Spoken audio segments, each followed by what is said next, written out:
As Thanksgiving is getting closer, do you find yourself thinking a little more about what really matters?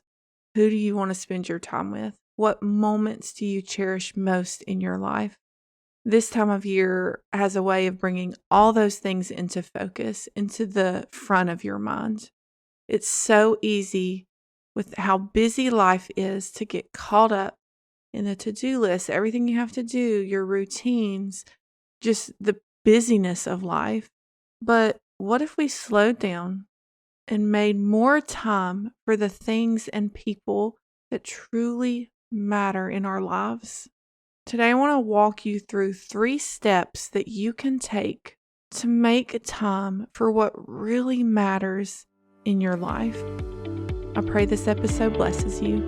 Welcome to Unlocking Joy After Grief. My name's Courtney, wife, mama of 6 kiddos, one in heaven waiting for us, and that's why I'm here. In 2017, we lost our 4-year-old son, Sam, and it's my joy to share with you everything this journey has taught me. So if you're ready for biblical encouragement, first-hand lessons, and support from a fellow grieving mama, then let's lace up our shoes and begin walking this road together. So Thanksgiving is next week, and of course, what do you think of when you think of Thanksgiving? It's gratefulness, being thankful and grateful for what you have. But this year, Thanksgiving is bringing into my mind making time for what really matters in my life. Time is something we can't get back, and we know this better than anybody, right? All the things in this life, like physical things, you can just buy more, right? So if something breaks, you just go out and get a new one. Time with the people you love, you cannot get back.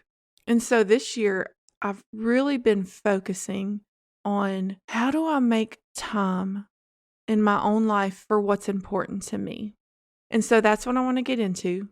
I've come up with 3 steps for you to take to help you find ways to make more time for what's really important for you and stop wasting time on things that aren't. So step 1, the first thing you have to do before you do anything else is you need to figure out your priorities. What is important to you? Because what's important to me is not going to be the same as what's important to you. It's so unique and so personal. So how do you figure out your priorities? How do you figure out what's important to you? One thing you can do is take out a piece of paper and just start writing everything that's important to you, not in order, just as it comes to your mind, just write it down and make this big list of all the things that are important to you. And then you go into that list and you start grouping them into categories. So all the family things, health things, different categories like that. And then take those categories and put them in order of importance. And if you're not sure, then which one has the most? Like if one of your categories is family and it has like 10 things, and all the other categories only have like 2, then obviously family is number 1. That's the top priority. Not saying that the other ones aren't important, but we want to put these in order of the things that are most important and then go down.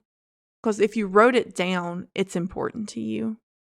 Okay, so once you have figured out your priorities and the order in which you want to spend your time, step 2 is look at your life and see what's taking away from those priorities.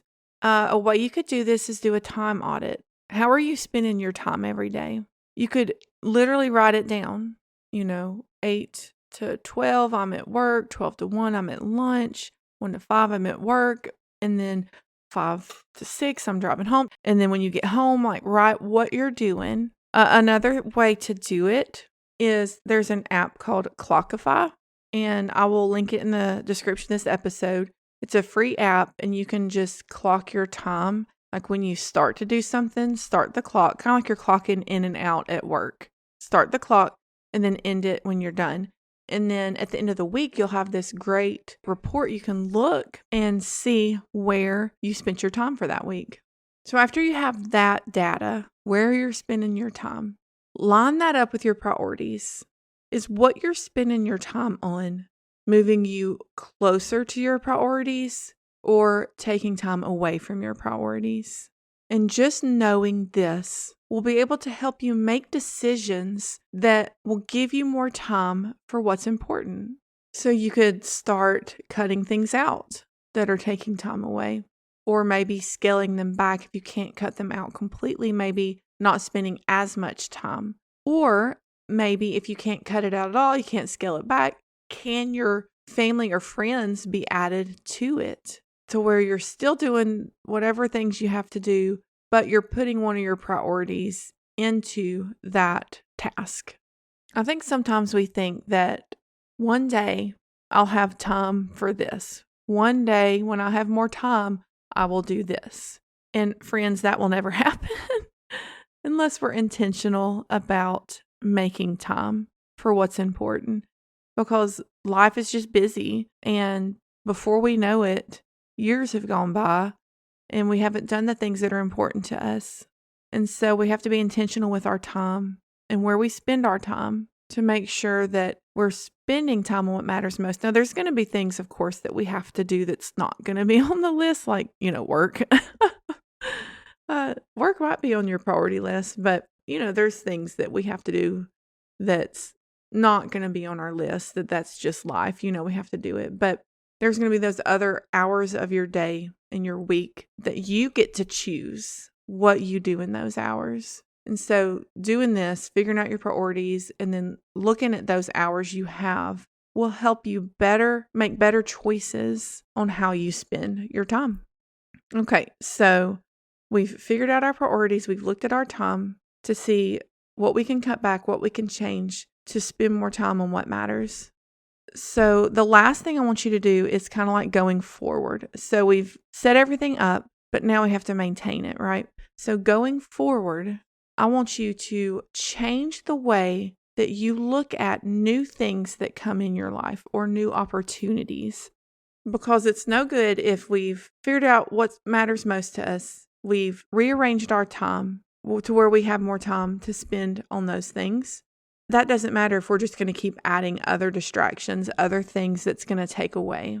So what I want you to do is when a new opportunity comes up to you, like someone asks you to do something or an opportunity comes up somehow, I want you to look at that opportunity and ask yourself, if I say yes to this, is it going to take away time from my priorities in life? Does this fit in with one of my priorities? And if you look at it and it's not one of your priorities, it doesn't fit in, and if you say yes to that, it's going to take away time from your priorities, then the answer's obvious. No, I'm sorry, I can't do that. Because saying yes to something means you're saying no to something else. And if that something else that you're saying no to is a priority in your life and something that matters to you, then it's not worth it. Now, obviously, there are certain things that come in your life that you can't say no to. And then you just kind of reevaluate, reshuffle your time to where you have, if it's something you have to do that's not one of your priorities, then you do that. And then just make time for your priorities somewhere else in your life. But if it's optional and you don't have to do it and it's not a priority, then friends, I wouldn't do it. It's not worth it. We have to protect our time and spend it on the things that really matter. I'm really feeling this with my second oldest son. He's 15. And so we only have a few more summers with him, a few more Christmases before he's graduated and off living his adult life. Time is fleeting, and we have to be intentional with where we spend it, making sure that it's spent on things that matter. I pray you all have a great Thanksgiving next week. I know these holidays are hard. They're hard for us. But I pray that you would feel Jesus with you every moment, that as you're surrounded by friends and family, that the strength of the one who never grows tired will carry you through, that you'll feel your child with you every moment, that you'll experience joy even in the midst of your sadness. I'll see you next time. Love you, friend. Hi, Mama. I hope this episode blessed you. If so, would you mind sharing it with a fellow grieving mama who may need some encouragement on her grief journey? Also, please take 30 seconds and leave a rating and a written review wherever you listen to this episode. Reading your reviews brings so much joy to my heart, and I love connecting with you in that way. All right, I'll see you here next Thursday for another episode. Love you, friend.